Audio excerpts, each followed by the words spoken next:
Alright, so one, because God is better than anything one can experience. What else have you experienced?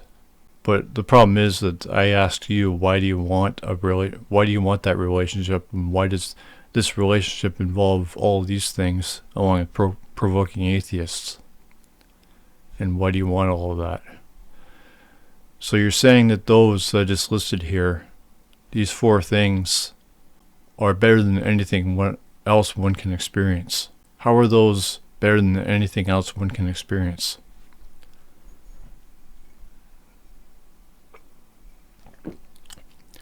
Two, because what is greater than anything. This is poorly worded or something, I don't know. Took me about 5 minutes to figure this one. I still haven't figured it out.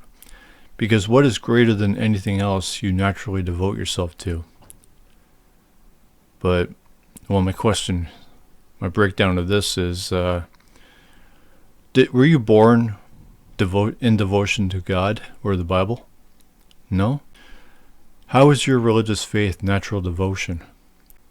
I don't even know how to put that. How did you come to decide to devote yourself and revere and blah blah blah to God? Because what is greater than anything? Because what is greater than anything else you naturally devote yourself to?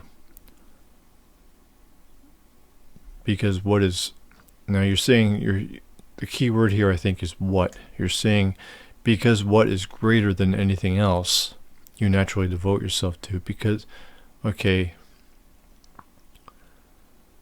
I don't even know what you're saying here. Because what is greater than anything else you naturally devote yourself to? Or are you saying because what is greater than anything else you naturally devote yourself to, revere and worship, adore, worship, and gain your best guidance from? I don't know. Well, the question would be then, okay, I understand what you're saying now. Well, the problem is, as I just asked you, how did you come to naturally devote yourself to if you weren't born in devotion to God? And as for guidance, how is the Bible a form of guidance? I would say as a tyrannical dictatorship, a tyrannical and barbaric dictatorship full of horrors and crimes against humanity.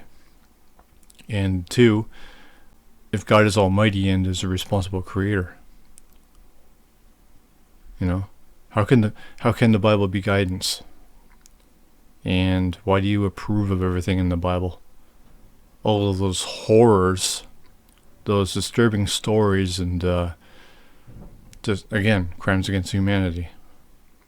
How is that better than anything else one can experience? Well, none of us have experienced that because God isn't here, but you believe the Bible is true, so it's just as bad.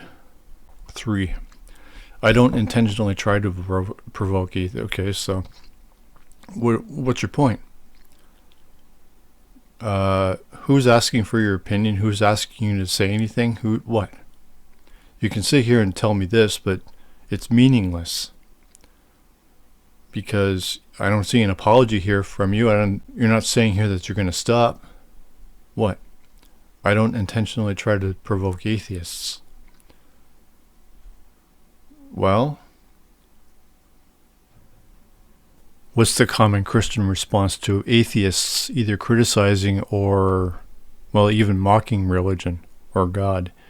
We just want to sin, we hate God, whatever. We're insulting God. The key thing, they're being insulting. We're not insulting them, we're criticizing. You see even criticisms as insults because you are brainwashed. I don't intentionally try to provoke atheists. Well, it doesn't matter if you don't intentionally try to. You are, and you're unapologetic about it.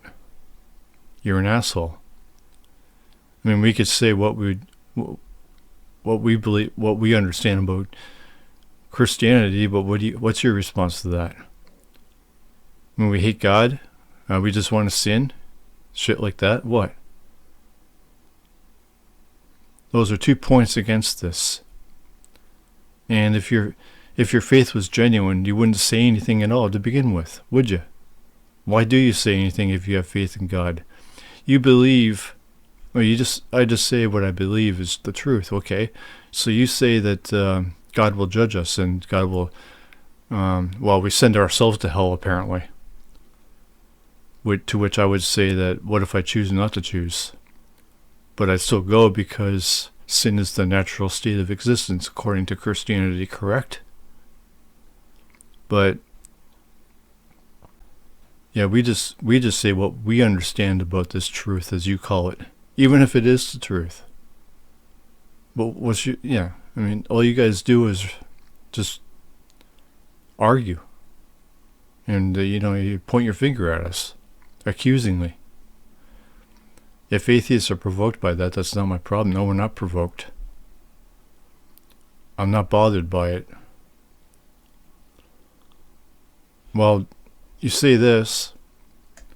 Meanwhile, you shouldn't be saying anything, because if your faith was genuine, you wouldn't. What do you care about us? We have free will, right? If it's our problem how is it our problem if you're provoking us? You're saying if we're provoked by that. I don't think you understand what the term provoke means. You're trying to conflate it with offense. We're not offended. You're saying, okay, I provoked you. It's not my problem. That's what you just said there. You realize how insane that is? Oh, it's not my problem. I'm provoking you. That's your fucking fault. What the fuck is that? I would expect no less from anyone else. What are you talking about? Expect what? Anyway, going back here. I don't necessarily want to be religious. I want to have a relationship with God, to which you're not answering. Do those things involve obedience? Yeah, I mean, you're telling us that we believe in things that cannot be proven.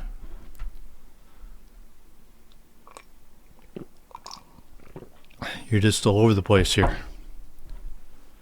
So, yeah, I'll just leave it at that. I've already broken that shit down. You're not all there.